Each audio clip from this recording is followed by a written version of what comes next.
Hello everyone, welcome back to Shine the Finance.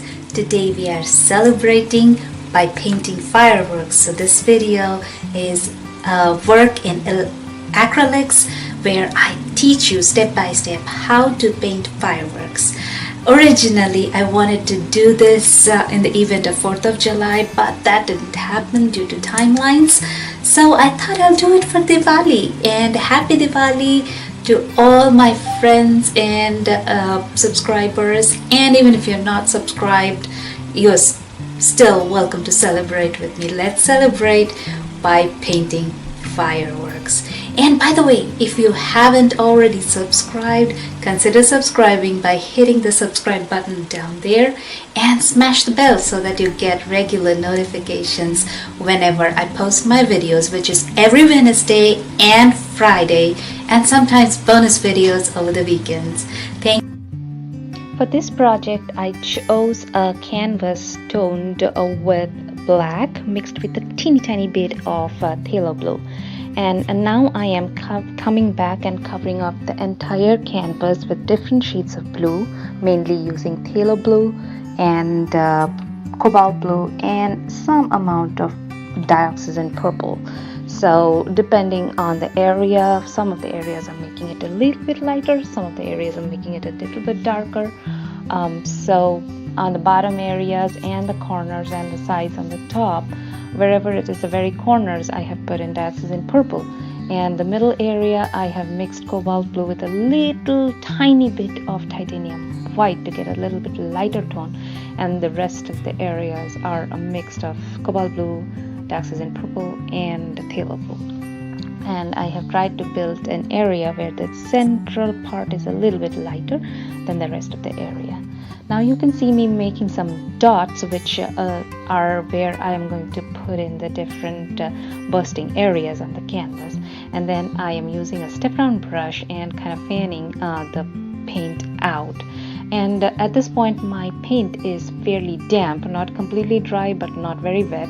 So as I'm pushing in my brush, the step-down brush a little bit, then I can create this cloudy, shadowy things.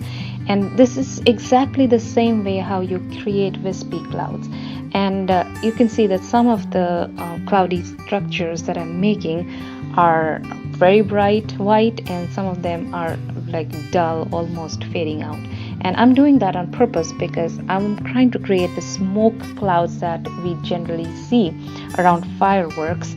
And the trick to it is, when you want it to fade out, use very little brush pressure on the surface of the canvas, and where you want the bright colors to show, there you use the very little brush pressure actually.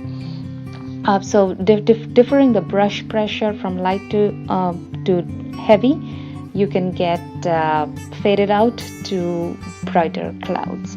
Now you can see I'm creating some amount of reflection of the fireworks, that I am assuming that there is water at the bottom, and these fireworks are set across the water. And now you can see that with the white mixed with a little bit of blue, I created a horizon lines and few straight lines, like wavy lines, to kind of hint that this is water surface.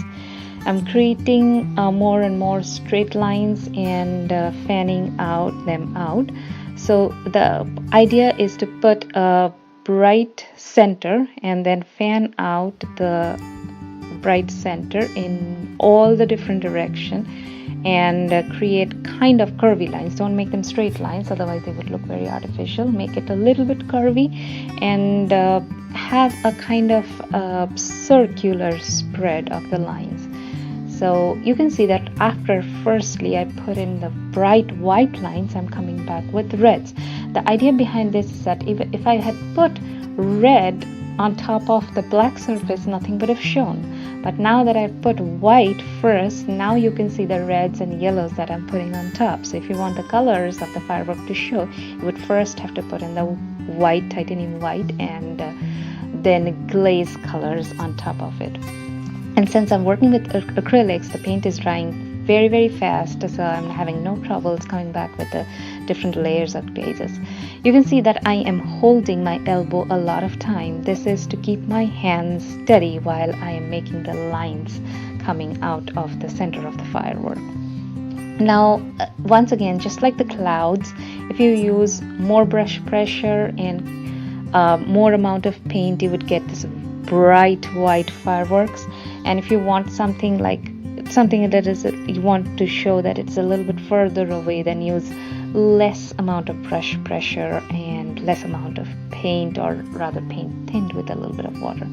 So again, I am doing the same thing on this second and third fireworks, that I am coming with a very bright white and putting the white in the center and then fanning it out in all the different directions. And then I will come back with glazes and put colors on top of the bright white, and then again put a little bit of bright white in the center at the very end to mark the source of where the firework actually starts. So I am even adding in some darker colors just to kind of have like a light to dark contrast too. I don't want it to be like the fireworks overpowering the entire scenario. The night sky to show on the backdrop of the fireworks is actually what makes the fireworks look so pretty. So you have to let the darks show as well for your brights to pop out. Once again, this is just a matter of contrast, and hyping up your contrast will get the beautiful firework feeling.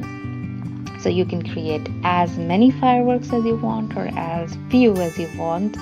Just make sure that they are spread out in different directions. It doesn't look like clustered at one point, and looks more realistic that way.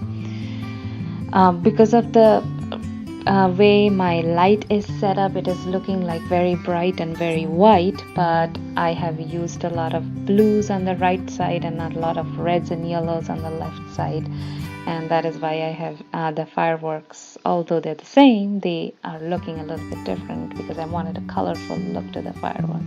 I'm coming back to some of the darker colors and making some contrasting elements, adding some more firework pop-ups and some bright highlights, and some of them I'm making like the pen very thin to kind of create depth in the painting. Now I'm adding more and more bright white at the center. It is very, very important that center should be absolutely bright white because you want it to glow in the painting just like firework glows in the beautiful night sky. And it has to slowly fade out from the center outwards while not covering the entire glazing. And that's about it. Thank you for watching.